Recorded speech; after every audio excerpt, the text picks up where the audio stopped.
Good morning. My name is Jennifer D. Mudd, and I am the Executive Director of the Manufacturing Growth Alliance, also known as MGA. We're a membership-based organization that provides services to help manufacturers build smart, lead strong, and establish a pathway for future growth.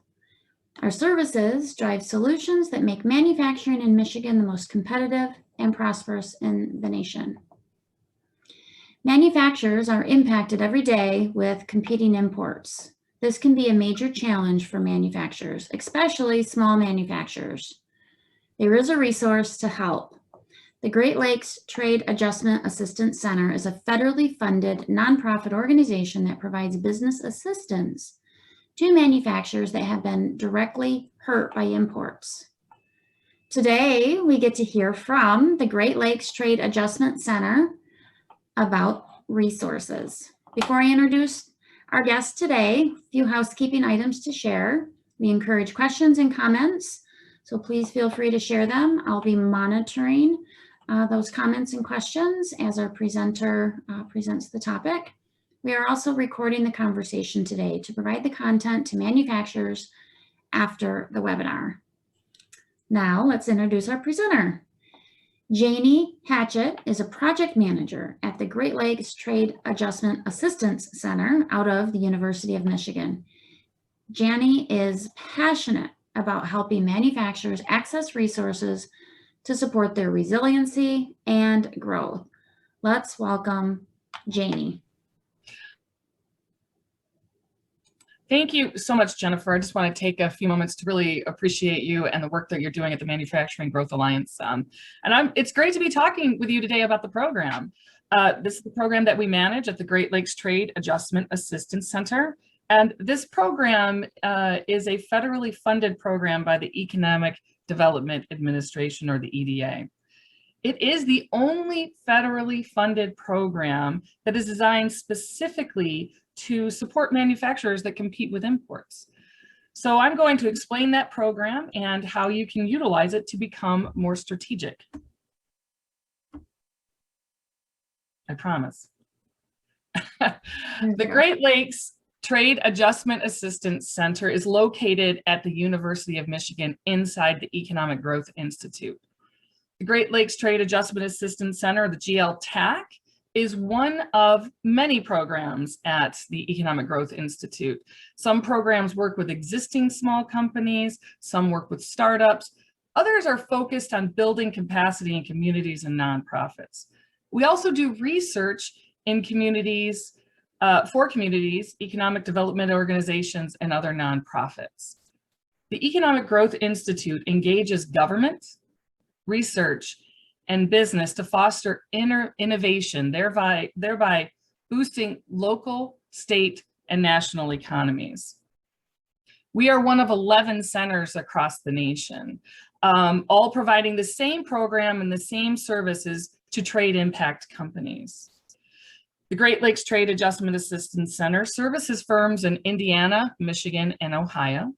If anyone is watching this webinar now or into the future, that is a business or an economic development person who's trying to help a firm in a state other than Michigan, Indiana, and Ohio, just get a hold of me. All of our centers work together and we coordinate the program. The TAAC program is customizable and flexible. Together, the Great Lakes Trade Adjustment Assistance Center with your company will identify, develop, and pay for strategic business improvements utilizing external consultants. One of the things to understand about this program is this slide really speaks to some of the different things that you can do. It's a very versatile program, and no two companies will spend the TAAC co-funding exactly the same way. Here is an overview of the type of firms that we work for and assist in Michigan, Ohio, and Indiana. The average company that we work with does about $12 million in sales and has about 60 employees. We also work with many companies across a vast array of industries, and you can see that here on the slide.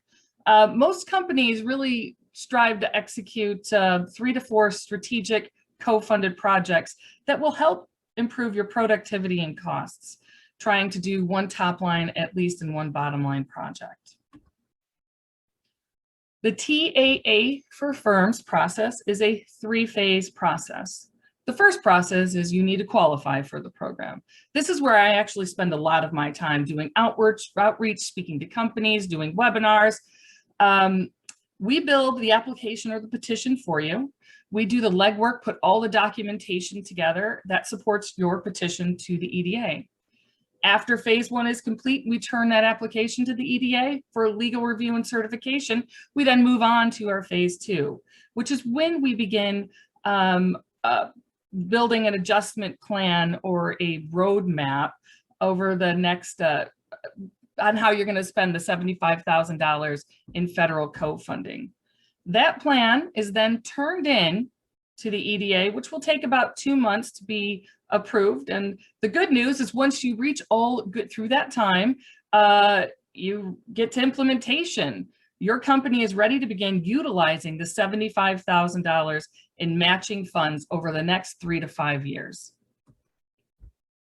So you may be wondering, how do you qualify for this great program? Well, let's talk about it. There's 3 criteria that you need to qualify for the program, and a firm must meet all 3 criteria.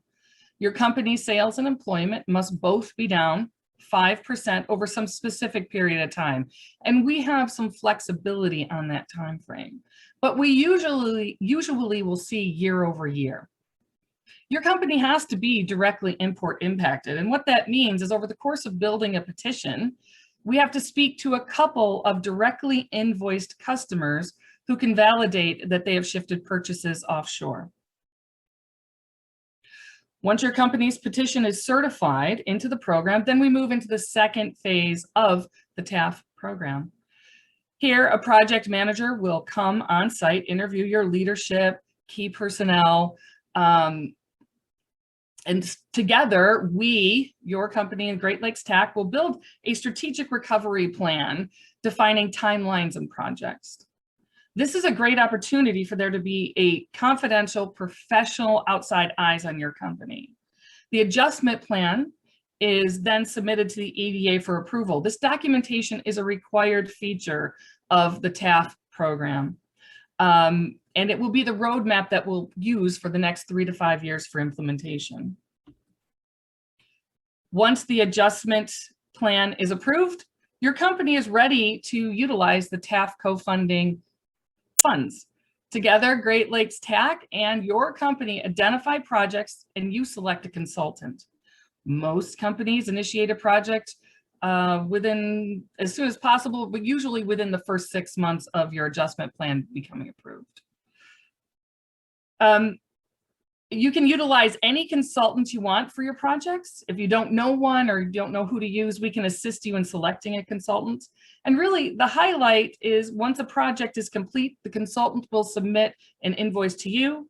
The TAAC program will pay 50% and your company will pay 50%. And we will follow that cadence until you've spent all of the co-funding funds, which is $75,000 in federal matching funds, or 5 years is up. So the quick recap on the program. 1, it's really unique. We are out there really supporting small to mid-sized manufacturers in Michigan, Indiana, and Ohio. There are no fees to apply to the program, and once you're in the program, there's minimal fees later. It really does provide a confidential outside look at how your company is working by our project manager experts, and creates a opportunity for you to make your company more profitable and productive. We are one of 11 centers across the country. Again, we are sponsored by the U.S. Department of Commerce. We are funded through the EDA. We're a federal program that's called the TAA for Firms, so the Trade Adjustment Assistance for Firm Centers. 11 across the country, and you can see the link. You can look at that link, and if you are not in the area, and connect directly to any other center that is appropriate for you. So if you are at all thinking that you may qualify, or you're just curious about the program, thinking maybe you're not really sure, it really only takes 5 to 10 minutes on the phone with me, and we can really begin to drill down to how we can get your company into the program and what are some of the options and how to get in. So there's my name, Janie Hatchett, my phone number there and my email. Give me, reach out. Would love to connect with anybody that's interested. So thank you for that information. Absolutely. Could you provide maybe 2 examples for those listening? So you did a great job at walking through the qualifications and the different phases so that we can put some context to applying for and using these funds. Not using a company name, but could you provide maybe 2 examples? Oh, absolutely. That's a great question. I'd love to speak about how versatile this program is. Some companies may have put an ERP system in and they need additional training. We can help co-fund that training. Some companies may not have an ERP system and need help figuring out which one is correct for their ERP system. We have companies that are coming in for ISO training or they're needing to become ISO certified. There's actually one really important caveat that I need to speak to is there are 2 things this grant cannot pay for, and that's day-to-day business operations or capital expenditures. Outside of that, we can really look at your company to do lean manufacturing or employee training, whatever is going to support your company become more productive. And Janie, I heard from a manufacturer here not too long ago that, correct me if I'm wrong, that they were able to leverage this program to implement EOS. So the Manufacturing Growth Alliance is a strong believer in the entrepreneurial operating system by Nutraction. Yes. So could you maybe talk a little bit about how that applies or reaffirm that it's a good... Yeah, I think, I'd love to reaffirm that because if EOS, absolutely, we will pay for 50%. And sometimes it's hard to grasp how flexible this program is. No 2 companies will ever spend the funds exactly the same. It really is, how do we look at your company individually to really begin to shift them into becoming more productive, more lean, more whatever they need. And EOS is absolutely something we would pay 50% for. Excellent. Yes. So a few other questions. Could you remind our audience how much time it takes to get into the program? Absolutely. So in speaking of timetables, usually the first and second phase where we're building the petition and building the adjustment plan, it could be anywhere 2 to 4 months. Usually we say anywhere between 40 to 65 man-hour times for your company to become part of this program. And then could you explain a little bit more the 3rd criteria of validating that a manufacturer has been negatively impacted by imports? And you had mentioned something about, and I think you shared, maybe two customers that now, are using an overseas provider. But could you explain that in a little more detail? Because I think the other 2 are pretty self-explanatory, but there's some gap in understanding that 3rd. So the 3rd one is really, we need to prove direct import impact to your company, meaning we need to speak to, so what you would do is supply us with 4 customers who you believe have shifted purchases, 2 of whom we need to actually have a conversation with. I need to call an interview. I send you a templated email on how to have that discussion with them, what I will go through with you, what the interview sounds like on the phone. And that is we have to do our due diligence as a center to prove direct import impact. So that would mean that you have had customers that have shifted purchases away from your company domestically and moved to offshore, a non-domestic company. So does a company have to prove that that's 5%? Oh, that's a great question, Jen. I'm so glad you asked that. Sometimes that can get really lost in the weeds. So your company needs to be down 5% in revenue over some specific period of time again, and we can drill down into that individually. But for the sake of this phone call, let's say you're down $1 million year over year. That's how much you're down. You're down 25%. 5% of that million needs to be attributed. So we don't have to look at those two companies making up $1 million. They only need to make up $50,000. So when I call them, their decline together has to be 5% of your decline. Okay, so it is the 5% is a direct correlation to negative impact of imports. Exactly. But not your full decline has to be attributed to a shift in purchases. Because during, I know it's a trend that you look at, but, during COVID and not being able to find talent, I mean, there's multiple factors that's contributing to small manufacturers' decline in sales. So that's why I asked specifically the correlation with imports. And, Jen, I'm so glad you brought that one up too. They're so fantastic, is that what we're finding is that many companies that wouldn't have been eligible to get into the program, they haven't had that decline in sales. They haven't had that decline in revenue, in employment, can now be eligible for the program because they've experienced that decline because of the global pandemic. Okay, so that's a benefit, maybe? Yes, it's a benefit to get in. Yeah, it's not necessarily one we'd love to live through, absolutely, but it is. It can get you into this program when maybe you wouldn't have before. So another question related to cost share: is it exact 50-50%, or are there some situations where that can shift? Because if small manufacturers declining in sales, just is there any flexibility? It is a 50-50 cost share. That is why the EDA has mandated in the TAAC program that you have 3 to 5 years suspended. So we really look to give you some time to make sure that you're able to cover your 50%. How many times can a small manufacturer access the program? Do they have to expend the first 75,000 and then apply, or?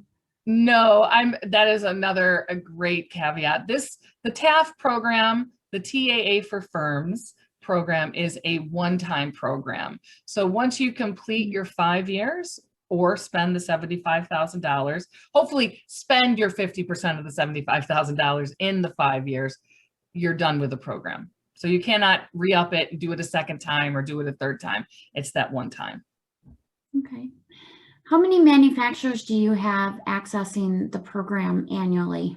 Well, it shifted this past year because of COVID. Our numbers or applications or petitions to the government is definitely up. How many people do we have within the program? Well, at any given time, we have 60 to 80 different companies that we're working with. So we're working those projects over 5 years. Mm-hmm. What do we bring in every year? We bring in between 12 and 18 different petitions into the company, into the TAA for Firms program. And I would assume too, the more awareness you have out there, the more companies. Like, I can't imagine that significant number of small manufacturers, wouldn't qualify. Well, people don't really know about us. They don't know. This program has been around for almost 38 years at the university, and not many people know about us. So we're really working hard with our local economic development people to really get, like you, Jen, like you, to get the word out on how great this program is and how versatile and flexible it can be for your company. So when a manufacturer calls you, Mm-hmm. you have on the screen 5-minute phone conversation. What information do they need to come to the table with in order to flush out whether or not the initial assessment is that you should move forward with phase 1? Well, usually we speak to the CFO or the person doing the accounting or the numbers within the company. They can usually look how are their trends year over year. Are you trending down? Are you trending up? If you're trending up in revenue, it's still worthwhile checking us out because of the pandemic. So I would say have an average about how is your revenue doing? Are you down? Are you up? What's your employment? Are you down? Are you up? And just begin that conversation. But again, I really strongly encourage people to connect with us because we have flexibility in how we look at that time. And we can crunch these numbers maybe in a different way than what you're used to. So we can find a time frame or a smaller time frame that you would qualify. And because of the pandemic, it's still a great time to get a hold of me. So they need to come to the table knowing the revenue, revenue trends. Do they also need to come to the table to identify that third criteria of business that has been transitioned to offshore? I would suggest having it in mind, but we can also help you look at your sales data year over year to identify what companies, if we can assist you with identifying companies, say, oh, is this one company that has shifted based on percentages? So you can have an idea, but we can develop that conversation as we're on the phone. Okay. How long does not the whole process, but how long can a manufacturer expect to be engaged with you in this process? So time is of the essence. Time is limited. What time commitment do they make to go through this process, all three phases? Yeah, that's a great, so I'll kind of start from the back and go forward. As I've said, you have 5 years to spend the co-funding. That's the really fun part, right? Now, this is a federal program. We wish it was faster than it is, but you should expect anywhere from 3 to 6 months before you're able to really begin that third phase. So a lot of that time, though, is me doing the work, working with building the petition, turning into the EDA. I walk with you. I keep you abreast of all of where your petition is within the EDA, how much longer do we expect. I stay connected with you and keep you on top of where it is. So again, I would say before you hit the implementation phase or the third phase, anywhere between, let's say 3 to 6 months before you get to implementation. So from maybe a drill down a little bit more, can a manufacturer expect to spend about 10 hours with you over this No, I would expect a manufacturer to, with the phase 2 where we're coming on site to interview you and key personnel, and really, I would expect that would be anywhere from 60 to 80 man hours that you would be putting into the program. Over the period. Over the petition, over the adjustment plan, and then implementation is another, because you will have to implement with a consultant whatever project you have identified, your company has identified. Well, I believe that's all the questions. Is there anything else that maybe didn't come up that you'd like to share? No, I think we've covered the program incredibly well, and I really just encourage anybody to reach out to me. There's my phone number and my email. I would really love to connect with anybody who finds an interest in this program. All right. Well, thank you very much for providing us with information on this, in my opinion, exceptional resource that's needs to be well known within the manufacturing community. For our participants, and Jay will send a link of this recording, please share with your team to look at how this could fit within your efforts to support your resiliency and your growth. We will also provide Jani's contact information in a follow-up email so you can reach out to her directly. So thank you again, and I hope you all have a wonderful afternoon. Thank you. Have a wonderful day. Bye. Bye.